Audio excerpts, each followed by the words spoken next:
আপনার বাস্তুতে সমস্যা আছে। আপনারা অক্ষয় তৃতীয়ার দিনকে কয়েকটা কাজ করুন। প্রথমেই অক্ষয় তৃতীয়ার দিনে বাড়িতে সকাল 7টা থেকে 7:30টার মধ্যে লেবু লঙ্কা ঝুলিয়ে দিন। কারণ লেবু লঙ্কা অলক্ষ্মীর খুব প্রিয়। তো বাড়িতে যদি কোনো রকম বাস্তুর সমস্যা থাকে, অর্থাৎ বাস্তুতে কোনো রকমভাবে আয় উন্নতি, লেখাপড়ার অবনতি, সন্তানের শরীর স্বাস্থ্য খারাপ, বাড়ির গৃহকর্তার সাংসারিক অশান্তি, ব্যবসায় অবনতি, চাকরিতে অবনতি, তা এই সমস্ত হয় একমাত্র বাড়িতে যদি অলক্ষ্মী বাস করে। তাই বন্ধুরা, অক্ষয় তৃতীয়ার দিনকে আপনারা অক্ষয় দিন অক্ষতভাবে শ্রী অলক্ষ্মীর বিদায় করুন। অলক্ষ্মীর পূজা কিভাবে করবেন আমি বলে দিচ্ছি। আপনারা কি করবেন, প্রথমে ঘুম থেকে উঠবেন, 6টা থেকে 7টার মধ্যে আপনারা এই কাজটা করবেন। একটা মাটি দিয়ে একটা মাটির পুত্তলিকা বানাবেন, অর্থাৎ একটা মাটির পুতুল বানাবেন। সেই মাটির পুতুলকে একটা সুন্দর রমণী রূপে বা একটা রূপ দিয়ে দেবেন, একটা মহিলা হিসেবে আপনারা রূপ দেবেন।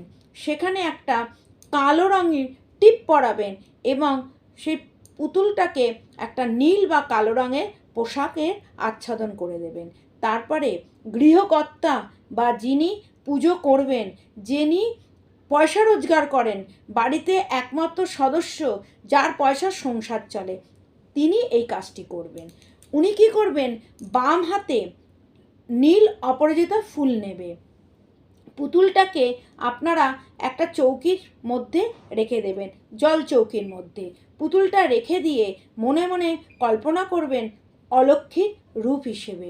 অলক্ষ্মী হলো মা লক্ষ্মীর বিপরীত রূপ। অলক্ষ্মী হচ্ছে এমনই একজন দেবী যিনি অপরিষ্কার ভালোবাসে, উনি টক খেতে খুব ভালোবাসে আর লেবু লঙ্কা খুব প্রিয়। আর মা লক্ষ্মী খুব মিষ্টি ভালোবাসে, আর মা লক্ষ্মী সুন্দর সুন্দর জিনিসকে পছন্দ করে এবং গোছানো পরিষ্কার জিনিসকে। আর মা অলক্ষ্মী কী করেন, অপরিষ্কার জিনিসকে অলক্ষ্মী খুব পছন্দ করেন। তাই বন্ধুরা, সকালবেলা উঠেই আপনারা প্রথমেই অলক্ষ্মীকে বিদায় করার জন্যে ঘর বাড়ি খুব সুন্দরভাবে সাজিয়ে দেবেন। বাড়িতে যদি কোনো রকম ভাঙা কাঁচের বা কোনো প্লেট, স্টিল বা যে কোনো অ্যালুমিনিয়ামের যে কোনো প্লেট যদি থাকে, আপনারা কি করবেন, যে পুতুলটা তৈরি করেছেন সেই পুতুলটি ভাঙা কাঁচের বা কোনো স্টিল বা অ্যালুমিনিয়ামের পাত্রে পুতুলটি রাখবেন। যদি সেরকম পাত্র না থাকে তাহলে আপনারা কলা পাতায় পুতুলি তৈরি করবেন। পুতুলিটাকে তৈরি করার পরে গৃহকর্তা বাম হাতে একটি নীল অপরাজিতা ফুল দিয়ে, ধূপ দিয়ে, প্রদীপ দিয়ে মা অলক্ষ্মী মাকে বিদায় জানাবেন। আপনারা ওই পুতুলটাকে নিয়ে বাড়ির বাইরে বার করে দেবেন এবং রাস্তার যেখানে চৌমাথা আছে সেখানে পুতুলটিকে আপনারা জ্বালিয়ে দেবেন। তারপরে আপনারা বাড়িতে আসবেন।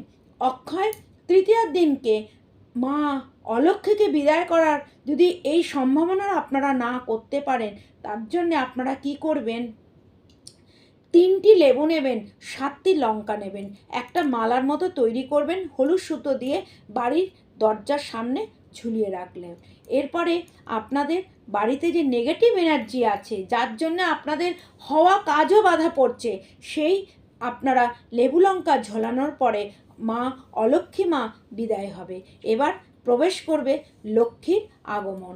কারণ কি জানেন, সমুদ্রের মন্থনে কি গড়ে উঠেছিল, কি উঠেছিল আপনারা অবশ্যই জানেন। মা লক্ষ্মী প্রথমে ওঠেননি, প্রথমে উঠেছিলেন অলক্ষ্মী, মা লক্ষ্মীর বড় বোন।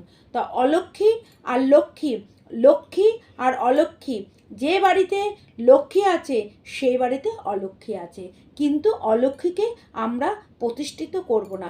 তাই আমাদের এই ক্রিয়া, এই উপাচার, আমরা মা অলক্ষ্মীকে বিদায় জানাবো আর স্বাগত জানাবো মা লক্ষ্মীকে।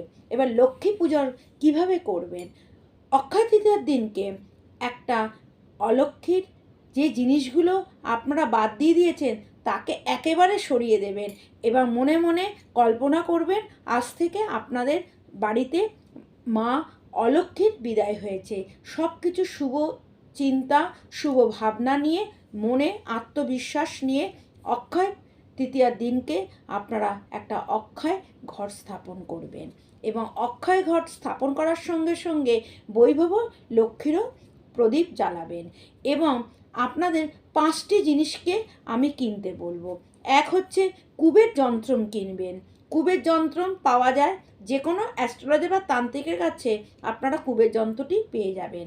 তো এই বছর যদি আপনারা না করতে পারেন টোটকাটা, তাহলে সামনের বছরে গিয়ে করবেন। তারপরে একটা শ্রীযন্ত্রম রাখবেন, ক্রিস্টাল পাথরের শ্রীযন্ত্রম। আর কিনবেন গোলাপ জল কিনবেন, কড়ি কিনবেন, হলুদ কিনবেন। অবশ্যই আপনারা সন্দব লবণ কিনবেন, কারণ সন্দব লবণ শুক্রের গ্রহকে ইঙ্গিত করে। যাদের জীবনের দাম্পত্য জীবনের কষ্ট, বউয়ের সঙ্গে ডিভোর্সের দিকে, এমনকি আপনারই মামলা মোকদ্দমাতে চলে গেছেন, তারা অবশ্যই শুক্রবার দিন, অক্ষয় তৃতীয়ার দিনকে আপনারা অবশ্যই সন্দীপ লবণ কিনে নিন। আপনারা এই উপাচারগুলো করুন, আপনাদের জীবনে নেগেটিভ ছায়া চলে গিয়ে পজিটিভ চিন্তা চলে আসবে। নমস্কার।